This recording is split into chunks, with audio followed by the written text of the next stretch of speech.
Hello everyone, I welcome you all to this lesson.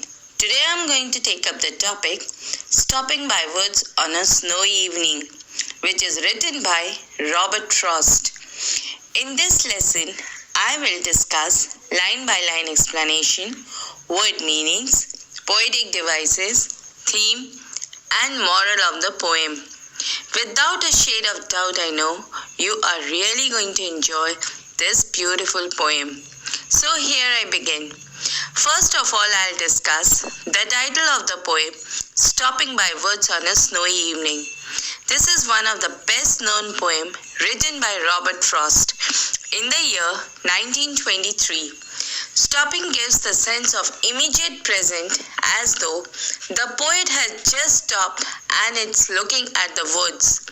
One evening in the middle of the journey to watch the snow fall in the woods, he is mesmerized by its beauty of the woods, that is, the worldly beauty.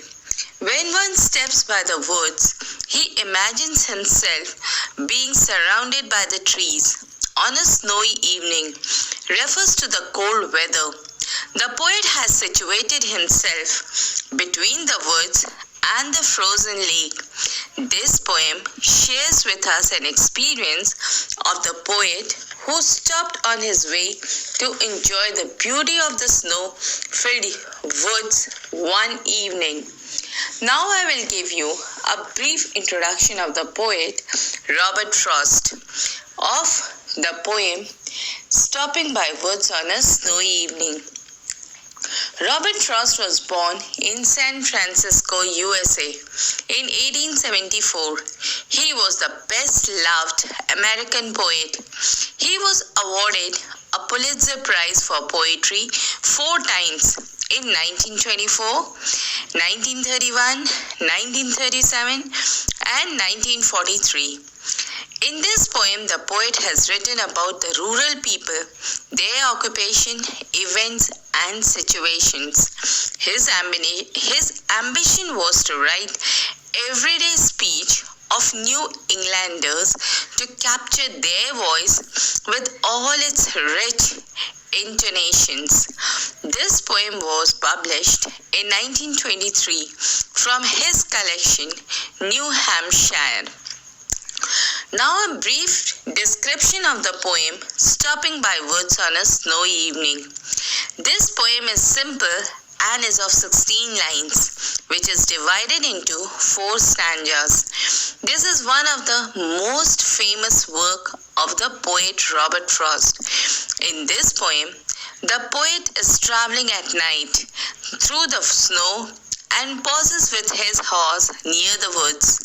The poet intends this phrase to have a literal meaning by stating that the poet was traveling and needs to cover some distance before getting back home. The poem presents the natural world as distinctively separate from the human society. When the poet stops by some woods on a snowy evening on a coldest, lonely night, he thinks that he knows the owner of these woods who lives in the village. Then the poet imagines that his horse might think it strange and that there was a mistake in stopping near the woods, which was isolated far from civilization. There is a conflict in the poem between desire and duty. It focuses on rural life and the natural world. He cannot stay for a longer period as he had a number of promises to keep and duties to perform. Although he was attracted and mesmerized by the beauty of the woods and had a desire to stay longer in the lap of nature. But in order to fulfill his duty, he cannot stay longer into this beautiful environment. Now let us start with the first stanza. And the lines are, whose woods these are, I think I know. His house is in the village though. He will not see me stopping here to watch these woods filled up with snow. Now the word meaning. The word woods means an area of trees smaller than a forest. Village refers to the community of people smaller than a town. His house is in the village refers to an unknown farmer's house, which shows that the poet has given the rustic background in the poem. The woods are attractive, but the poet does not enjoy its beauty. He is far away in his house in the village. A contrast is suggested between the nature, that is the wood, and the civilization, that is house in the village. The line "he will not see me stopping here" means that the poet suggests that there is loneliness and alienation in the woods. The line "filled up with snow" means completely covered with snow. The line "to watch his woods fill up with snow" indicates cold weather. It suggests that the poet too is cold in his consciousness. Now the explanation of the first stanza. In this stanza, the poet is a traveler who has stopped at the woods to observe the snowfall.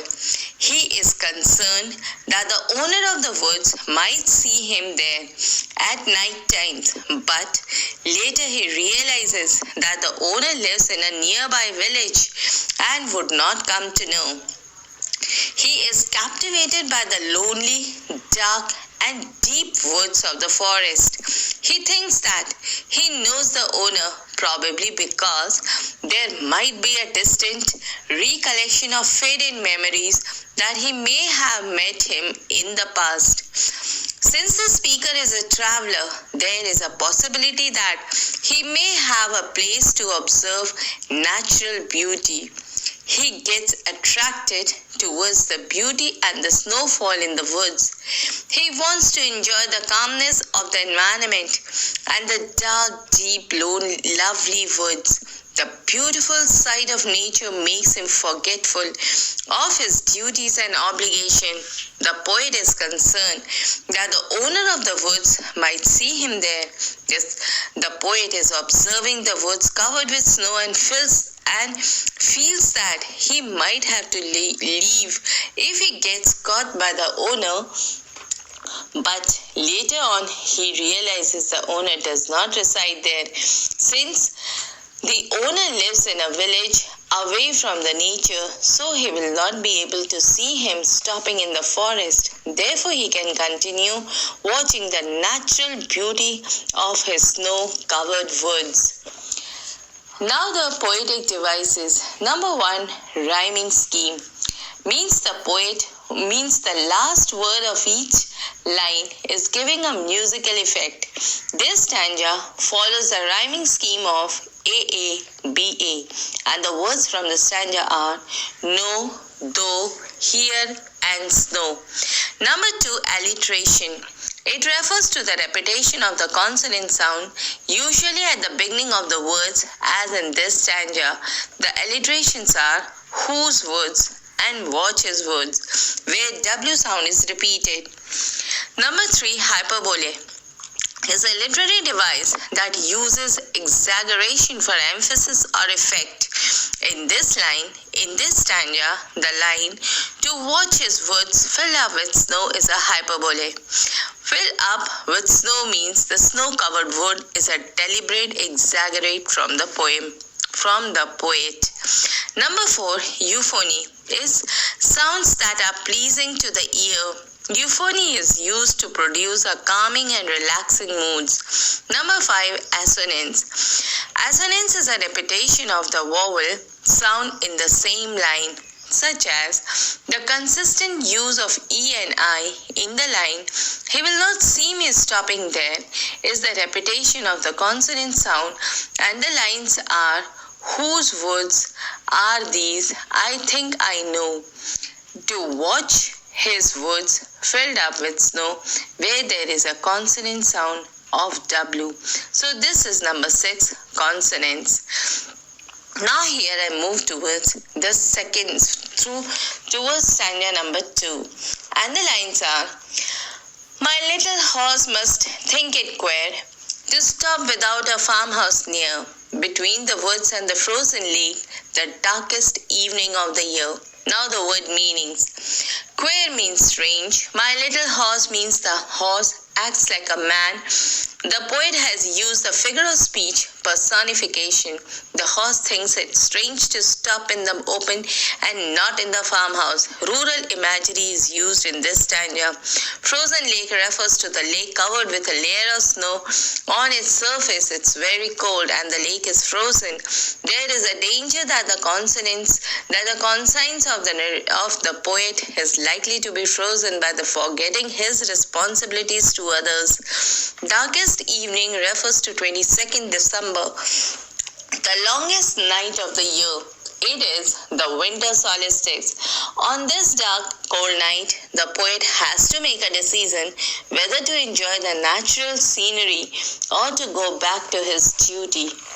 Now the explanation of the second stanza. In this stanza, the poet says that his dear horse, whom he is using as a carriage, must think it strange to stop between the woods and the frozen lake in a dark evening where there was no farmhouse, and that too on the darkest evening of the year, that is on 22nd December, when it is biting cold. There is a conflict between nature, symbolized by the woods, and civilization, symbolized by the horse in the village.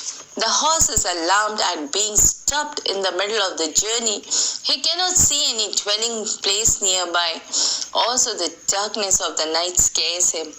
The horse's reaction is in contrast to the travelers who finds the place oddly calming and beautiful. Now the literary device used in this stanza are: number 1, the rhyming scheme. This stanza follows the rhyming scheme of AABA, and the words from the stanza are queer, near, lake, and ear. Number 2, personification. Personification is a figure of speech in which inanimate object or abstract ideas are endowed with the qualities of a human being. The line, "My little horse must think it queer," is a personification where the horse has the ability to think like a human. Number 3, imagery. Imagery is used to make the readers feel things through their 5 senses. The poet has used the images for the sense of sight such as woods, house, lake, and these images help readers to see the woods, a source of solace and comfort to a lonely traveler. Now I move to stanza number 3, and the lines are: he gives his harness bells a shake to ask if there is some mistake. The only other sound is the sweep of easy wind and downy flake. Now the word meaning. Harness means the strips of the leather and the metal pieces that are put around the horse's head to fasten it into a carriage. Sweep of the easy wind means the movement of the wind over the area in a particular direction. Downy flake means flakes of snow falling softly like feathers. Now the explanation of the second stanza. In this stanza, the poet imagines that the horse makes a little movement which shakes up the bell attached to his harness, and when the horse shakes his harness bell now and then to inquire whether there was any mistake in stopping by the woods, the poet also says that besides the sound of the bell, jingling of the bells, the only other sound which can be heard was that of the mild wind and the falling of the soft and fluffy snowflakes. Now the literary device used in this stanza are: number 1, rhyming scheme, means the last word of each line is giving a musical effect. This stanza follows the rhyming scheme of AABA, and the words from the stanza are shake, mistake, sweep, and flake. Number 2, alliteration. In this stanza, the use of S sound is seen in the line, sound is sweep.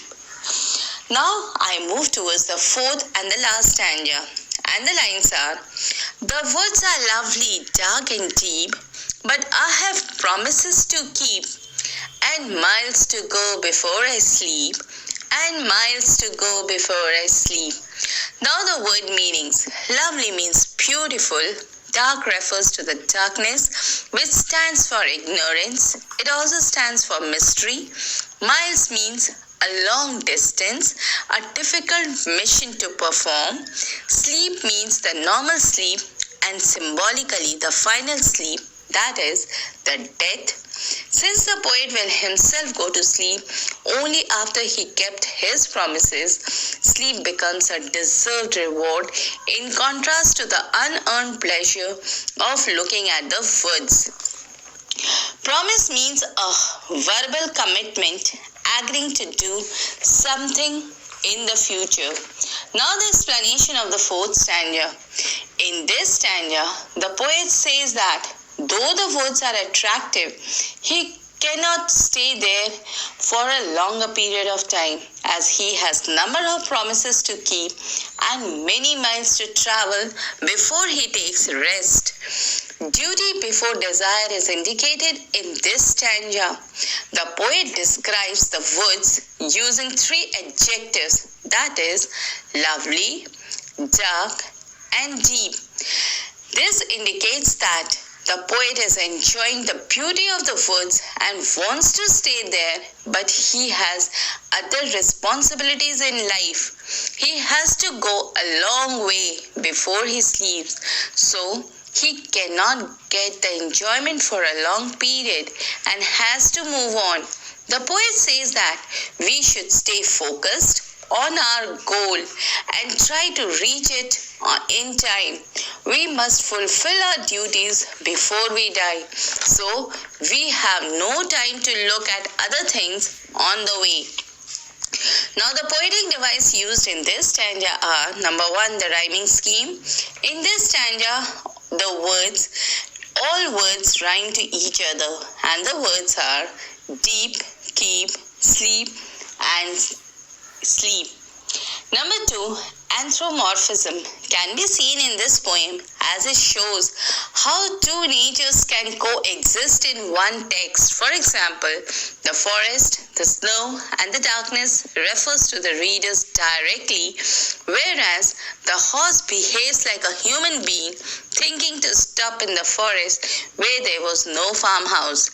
The poet, on the other hand, wants to enjoy the beauty of the forest, which offers him stillness, darkness, depth, and sleep, which means either rest or death, but he has promises to keep, so he has to leave. Number three, alliteration. We find alliteration in the line, the woods are lovely, dark, and deep, where D sound is seen. Number four, metaphor. Metaphor is a figure of speech in which a similarity between two different things are implied but not directly stated. In this stanza, the metaphor, and miles to go before I sleep, and miles to go before I sleep is a metaphor where the poet has many miles to go before he takes his rest and he has to travel a long distance. Sleep also refers to death.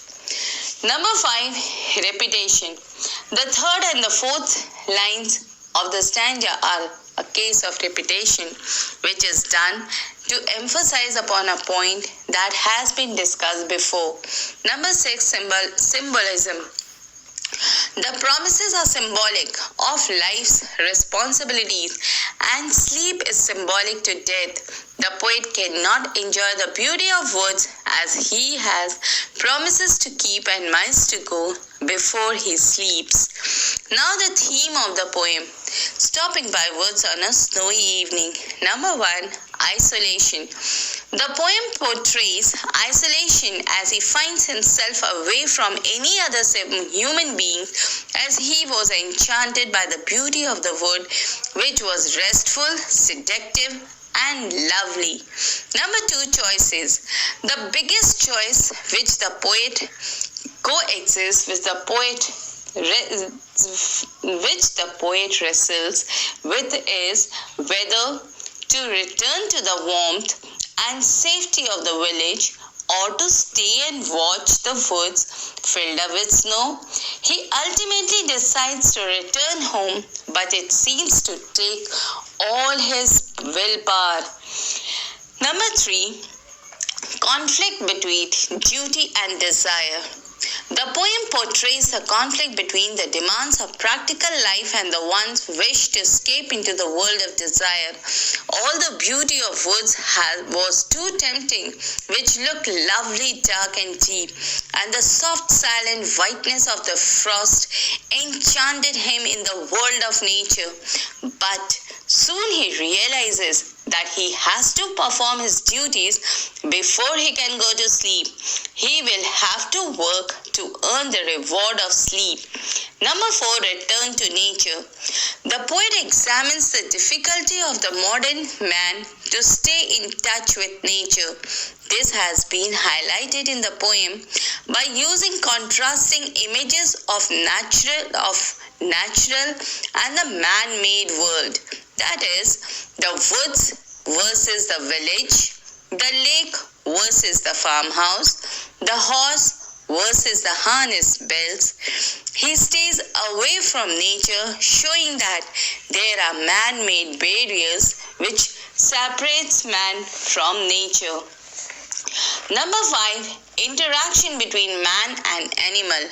One of the most striking features of the poem is that the man and the animal appear to exchange their values. The horse is the one who is in a hurry, who needs a place of business, that is, a farmhouse to stay back in the woods. This shows how the horse has been brought completely into the human world, indicating the transformation of a horse to human ways of acting.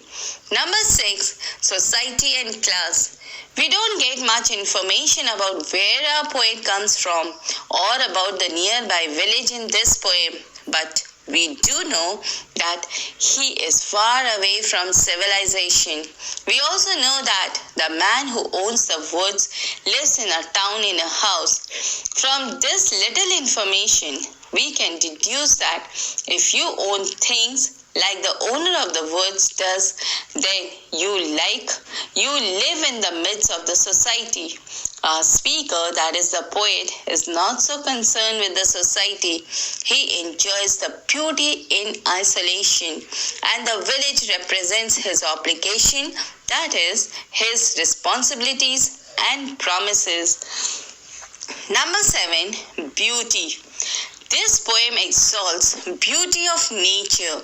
It is so strong that it captures the poet's attention and makes him halt while passing through the woods. The word lovely represents the beauty in nature. The darkness of the woods stands for mystery. The emphasis of beauty and mystery, along with the whiteness, the snow leads the reader towards an aesthetic beauty in nature. This can be said from the source of nature's beauty lies in its mystery, not in its familiarity. Now the moral of the poem. Stopping by woods on a snowy evening teaches us the lesson that in life, one must do one's duty and carry out one's obligations. One should continue to live one's life peacefully while fulfilling all the duties and responsibilities towards loved ones. One should try to avoid all the temptations that come in our way. There are fascinations and allurement in the world, but they have to be resisted because there are other great things to be done. So I hope, children, you have understood the poem. With this note, I end my lesson. Hope it will be beneficial for you in your study. Thank you.